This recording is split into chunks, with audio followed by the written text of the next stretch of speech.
Pasar saham. Dengar kata itu aja mungkin udah kebayang yang ribet-ribet kan?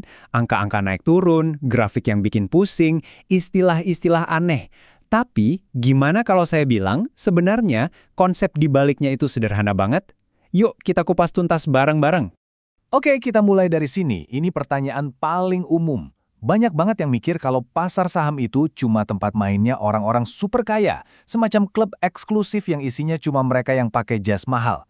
Tapi, apa benar begitu? Nah, untuk benar-benar paham, kuncinya satu, kita harus geser sedikit cara pandang kita. Coba deh, lupain dulu gedung-gedung tinggi dan layar penuh angka.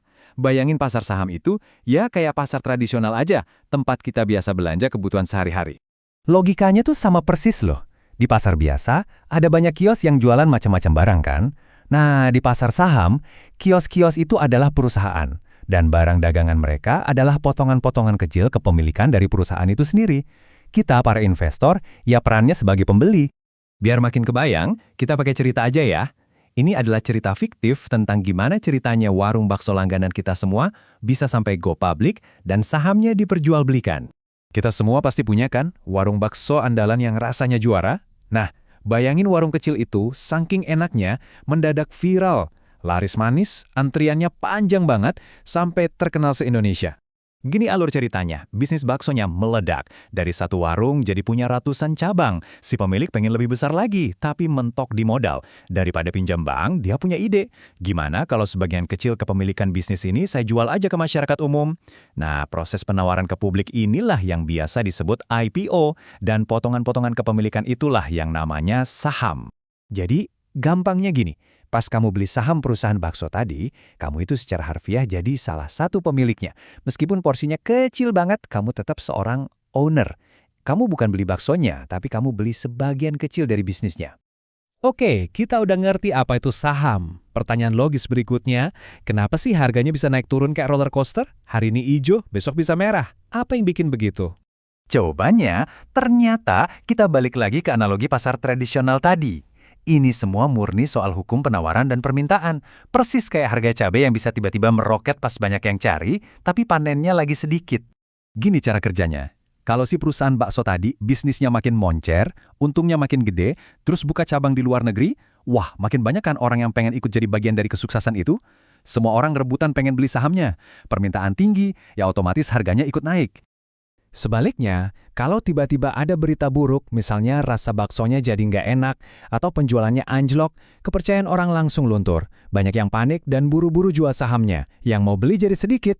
Nah, pas penawarannya banyak tapi permintaannya dikit, ya harganya anjlok. Tentu saja, ini versi sederhananya ya. Kenyataannya banyak faktor lain yang ikut bermain. Kinerja perusahaan itu inti, tapi kondisi ekonomi negara, tren industri, bahkan berita heboh di belahan dunia lain pun bisa banget mempengaruhi mood atau sentimen para investor. Terus, kalau harganya naik turun gak jelas, buat apa sih orang repot-repot investasi di saham?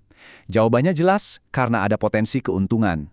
Tapi, penting banget buat diingat, ini adalah koin dengan dua sisi yang nggak bisa dipisahkan.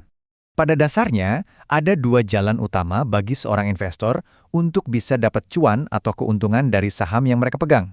Yang pertama, ini yang paling populer, namanya capital gain. Gampangnya, beli di harga murah, jual di harga mahal. Kamu beli saham bakso tadi pas harganya Rp1.000. Beberapa waktu kemudian, harganya naik jadi Rp1.500. Kamu jual, nah selisih Rp500 itu keuntunganmu. Cara kedua adalah dividen. Anggap aja ini semacam bonus atau ucapan terima kasih dari perusahaan buat kamu sebagai salah satu pemilik. Kalau perusahaan untungnya gede banget, mereka bisa memutuskan, oke, sebagian laba ini kita bagikan yuk ke semua pemegang saham. Jadi kamu bisa dapat uang tanpa harus menjual sahammu. Ini semua kedengarannya indah banget ya. Potensi uangmu bisa berlipat ganda, memang nyata adanya. Tapi ini bagian yang paling krusial. Potensi keuntungan besar itu selalu bergandengan dengan potensi resiko yang sama besarnya. Harga saham yang bisa meroket bisa juga anjlok parah, bahkan sampai nggak berharga sama sekali. Nggak ada jaminan keuntungan, dan selalu ada resiko kamu bisa kehilangan uangmu. Setelah tahu semua ini, mungkin kamu langsung berpikir, oke, jadi kapan saya harus mulai? Eits, tunggu dulu. Sebelum buru-buru buka akun dan beli saham, ada satu investasi lain yang jauh lebih penting untuk dilakukan pertama kali.